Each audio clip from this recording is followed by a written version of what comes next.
Elizaveta Vereykina. She's a former BBC World News journalist who was actually on the plane with Navalny when he travelled back to Russia from Germany back in 2021. He was returning to Russia after that treatment abroad for suspected Novichok poisoning. Elizaveta, thank you so much for being here on Verified Live. Hello. Just give our viewers a sense of what it was actually like being on that plane heading back to Russia.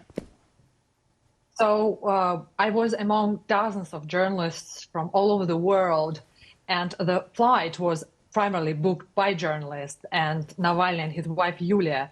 So we were like a swarm of bees around them with our microphones and huge cameras. And it was really a very tense kind of a moment when we were flying.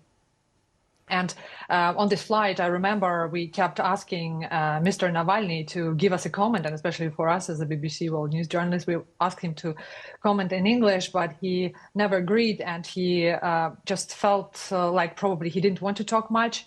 And he and Yulia, they just sat quietly on the plane and watched cartoons, Rick and Morty, and we felt like we journalists surround them and keep asking questions, but we kind of intervene in their private life, and I think they just wanted to quietly be together and finally fly home. And I was just talking to Vitaly Shevchenko here in the studio and making the point, I mean, it was extraordinary that he went back to Russia, given everything he had gone through. He must have known during that flight that when he got to Moscow, to Russia, he'd be arrested, which is exactly what happened, isn't it?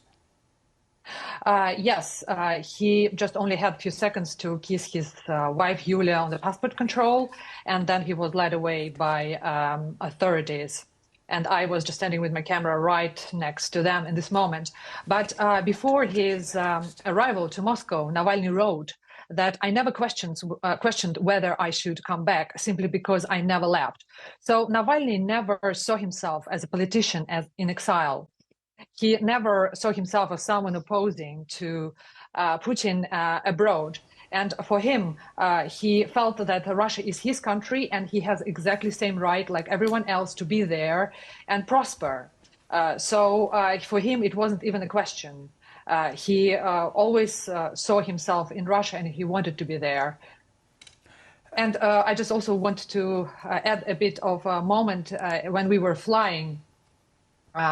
Originally, the flight was supposed to land in Vnukovo airport, but instead it was diverted. Just a few minutes before we were about to land in Vnukovo, the pilot announced that the plane is diverted to Sheremetyevo.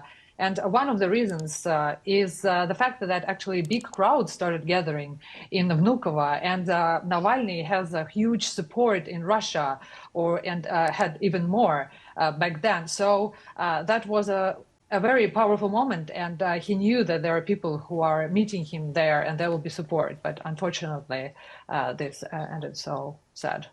A final quick thought, because even after being arrested, being placed behind bars, he has tried as much as possible, along with his team, to continue to try to campaign and try to get that message out, hasn't he?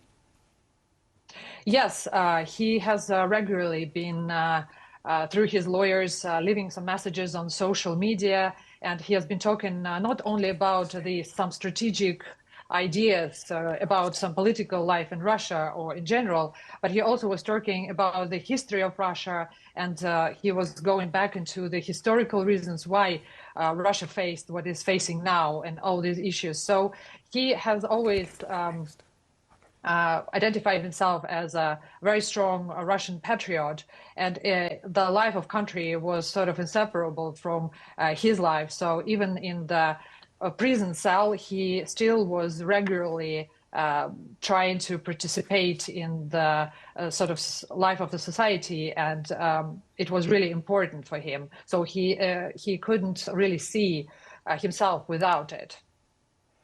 Well, Elizaveta, thank you very much for being on the programme and going through those memories of being on that flight. I want to actually just